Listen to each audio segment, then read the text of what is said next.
ମା ଆଉ ଶାଶୁ ମଧ୍ୟରେ ପାର୍ଥକ୍ୟ କ'ଣ?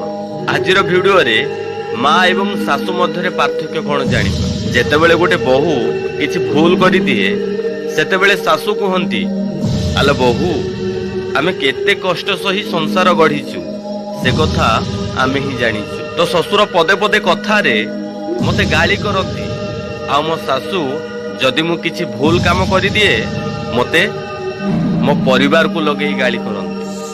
ସବୁ କଷ୍ଟ ସହିଛି ବୋଲି ଆଜି ମୁଁ ଏ ଜାଗାରେ ଅଛି। ଆଉ ଆଜିକା ଦିନରେ ତମ ଭଳି ବୋହୂମାନେ ଏମିତି ଟିକେ କଷ୍ଟ ବି ସହିପାରୁନ ଯେ ଶାଶୁ ଶ୍ୱଶୁର ସ୍ୱାମୀ ସମସ୍ତଙ୍କୁ ଜବାବ ଦଉଛି। ଏସବୁ କଥା ଶୁଣି ବୋହୂ କହୁଛି, ଶାଶୁ ମା, ଏସବୁ ମୁଁ କାହାଠାରୁ ଶିଖୁଛି? ତମେ ଯେମିତି ତମ ଶ୍ୱଶୁର ଶାଶୁ ଏବଂ ସ୍ୱାମୀଙ୍କୁ ଅସଭ୍ୟ ଭାଷାରେ ଗାଳି ଦଉଛ, ଏସବୁ ଆଜି ଯାଏ ମୁଁ ତ କେବେ ବି କରିନି। ସେହି ଝିଅ ଯେତେବେଳେ ବାପ ଘରକୁ ଯାଏ ନା, ମା ଝିଅକୁ କହିଥାଏ, ମା ରେ, ଆମେ କେତେ କଷ୍ଟ ସହି ସଂସାର ଗଢିଛୁ, ଭଗବାନ ସେ କଷ୍ଟ ଯେମିତି ମୋ ଝିଅକୁ ନ ଦିଅନ୍ତୁ। ଶାଶୁ ଏବଂ ମାର ଭାବନା ଗୋଟିଏ ହେଇପାରେ, କିନ୍ତୁ କହିବାର ଶୈଳୀ ସମ୍ପୂର୍ଣ୍ଣ ଭାବରେ ଅଲଗା।